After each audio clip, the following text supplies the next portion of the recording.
How to do, y'all? Tables here. I wanted to do a quick video on my plans for League Start.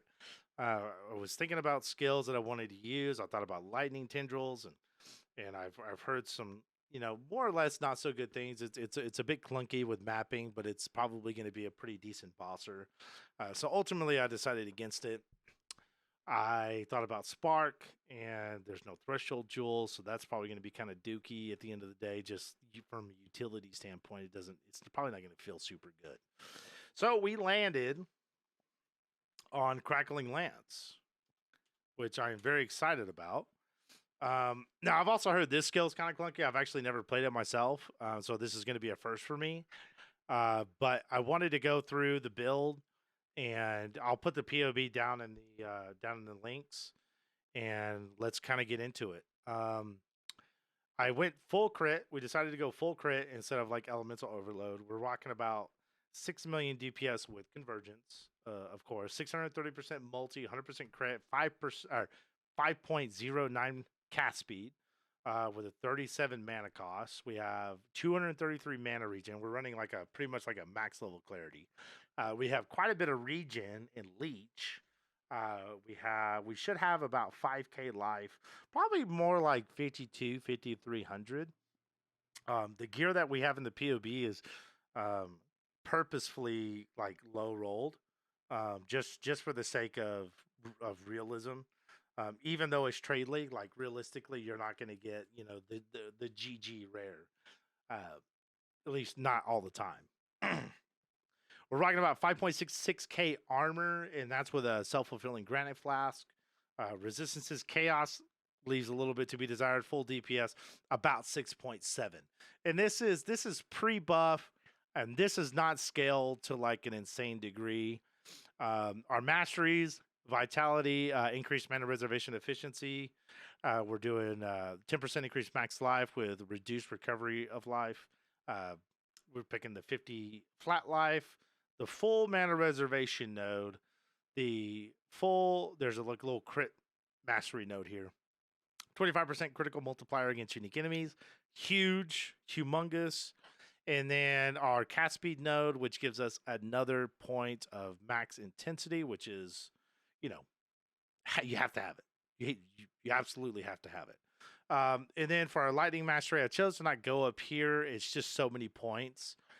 When I can come here and get damage taken up to 60% with our shocks. And because we are critting 100% of the time, we are also shocking 100% of the time. And then we come down here, get some crit multi, some blood siphon, some extra damage, some extra stats. Come down here, get tireless for the reduction of our mana skill, or reduce the cost of our skills as well as life. We got some life here. Got some more crit and spell damage. And so we are going to be an elementalist. We went through a few different trees. By the way, I did not make this on my own. Me and my brother did this together, and he was a huge help. We also picked up the golem node here, though we did not take any mastery, and we also took the power charge node to help us, or to allow us to get power charges while we're mapping. And that's pretty much the tree. I think, yeah, like I said, we went through a few iterations of it, and at the end of the day, I think this is where I want to be. We ended not going up through here to get divine judgment. It's just a lot of points. I realize we get a jewel socket, but we got to come up here, come through here, go through here, and then it just all those points plus trying to get 100% crit. It just at the end of the day, it just didn't work out.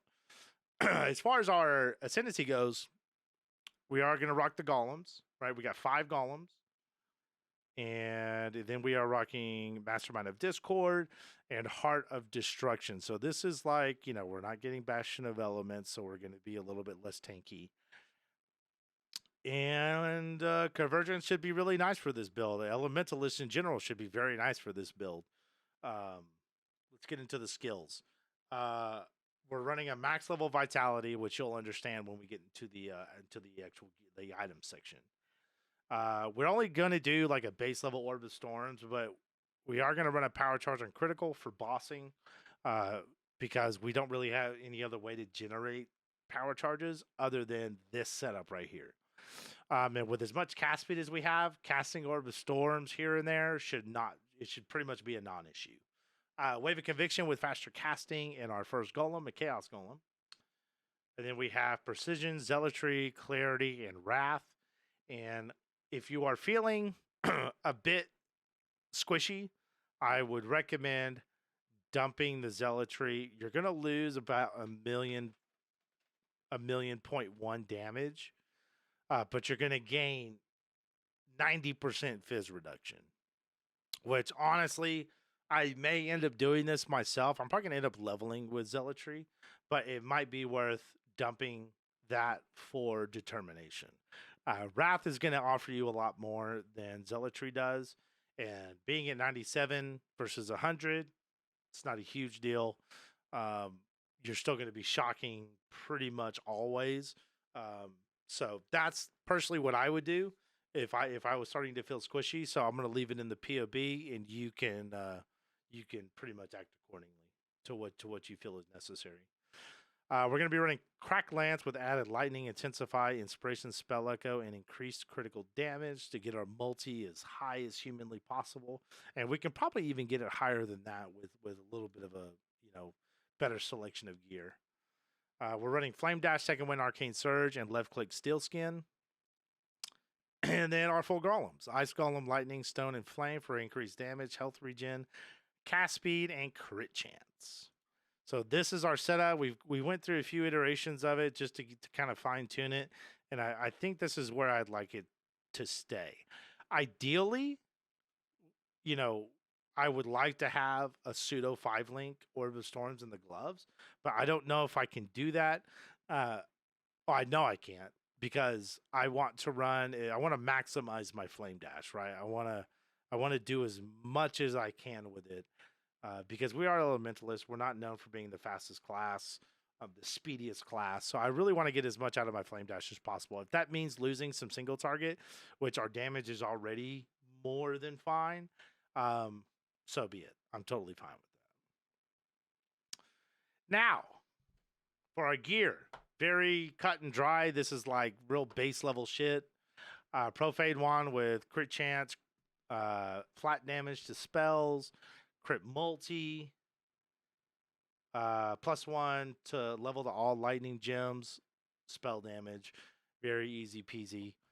You could run an Impulsa, but honestly, like after watching Mathel's Crackling Lance video yesterday, he's saying that Impulsa really didn't feel like it was really doing much at all. Say for coupling them with a very specific set of gloves that proliferates your shock. Which I personally probably will not be using. I would just go with as good of a chess piece as you can get.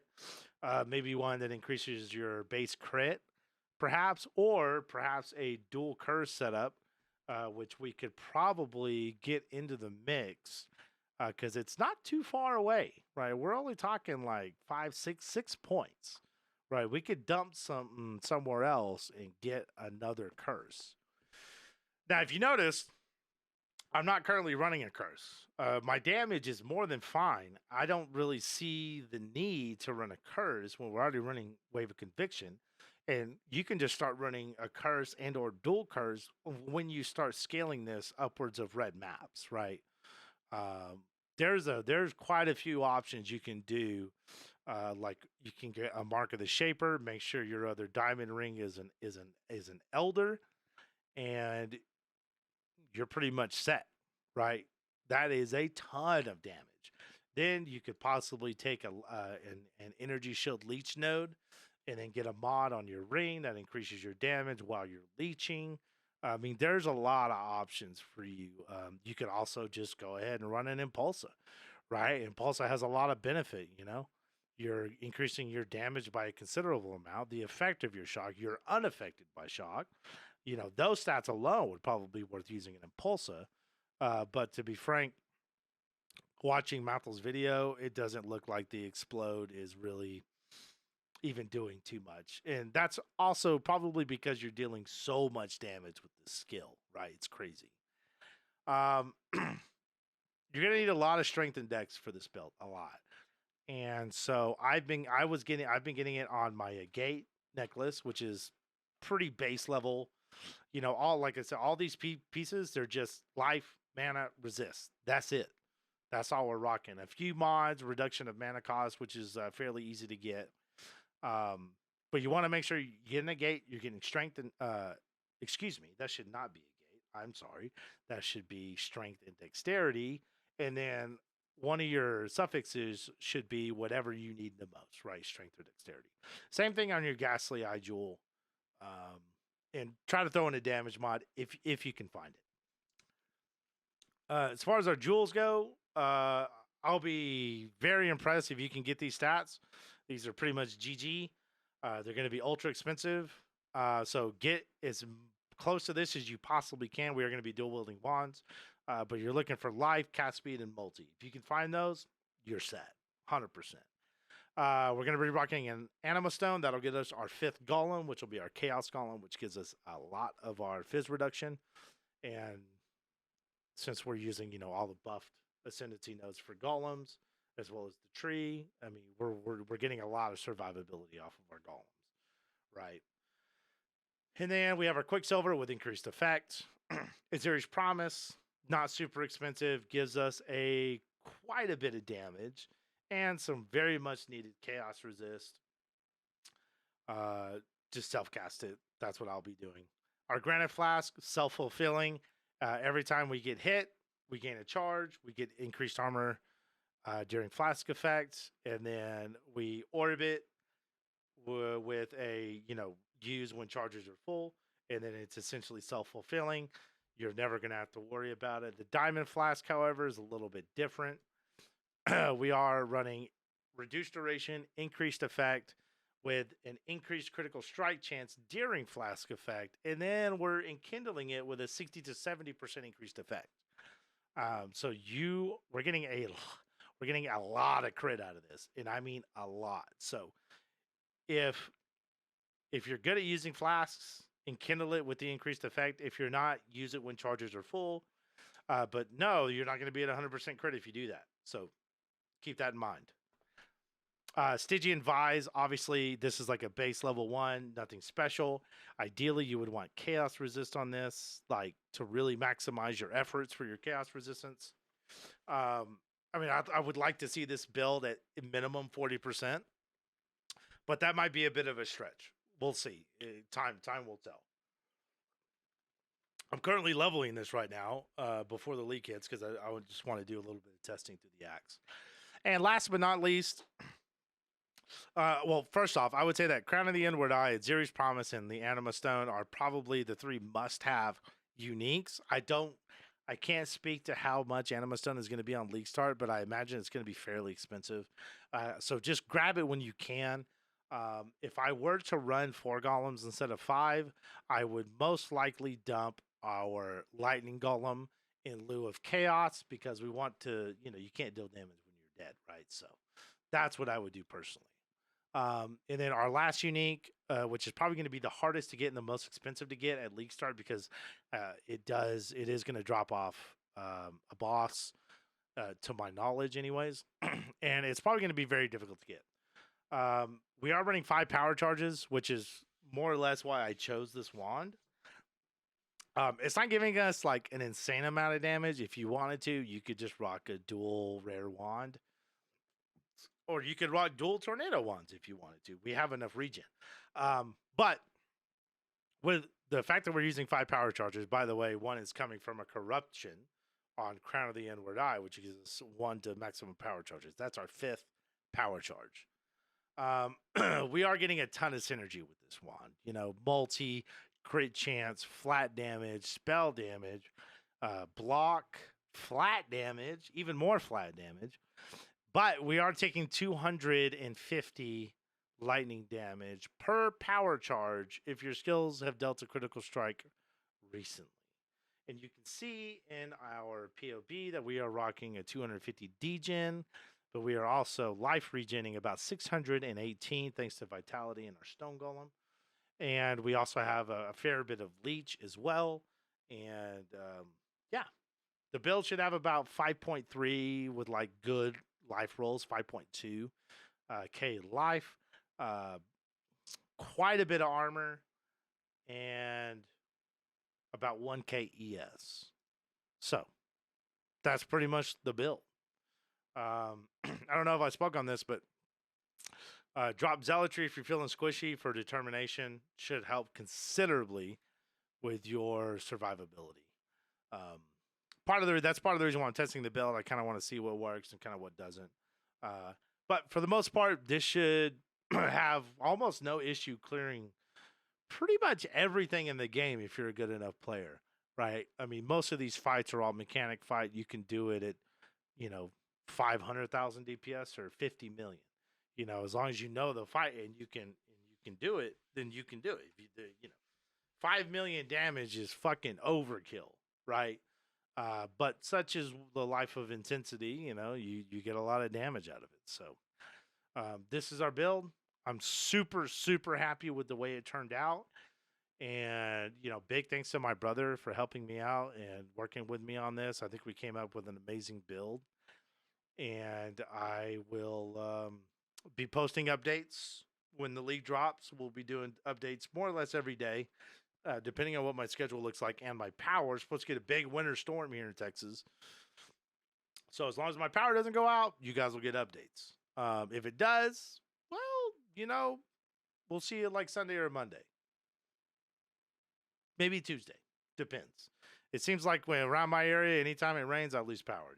I live in an old house, so it's just one of those things you got to deal with. But this is the build. I want to do a disclaimer. This has not been proven by me. I have not leveled this. I have not cleared all the content. So disclaimer, use at your own risk. If it looks like a build that you want to try, I would love for you to try it. But this is my plan for my league start for 3.17 that I wanted to share with you guys. So feel free to take the POB and play with it. And if you think you found something better, go to the comments, let me know about it. I would love to hear you guys' opinion on this. And that's it. I hope you guys have a wonderful, wonderful league start. Unfortunately, I'll be working during league start, so I won't be able to get home until about 4 hours after the league started. So I'll be starting a little bit late. But I hope you guys enjoyed the video and the guide for Crackling 3.17. I'm excited to try this out, and I'm excited to play the new league with everyone. So y'all have a good rest of the week, and I will see you guys live on Twitch on league start. Oh, by the way, don't forget to like and subscribe. Absolutely subscribe, if anything. Have a good day.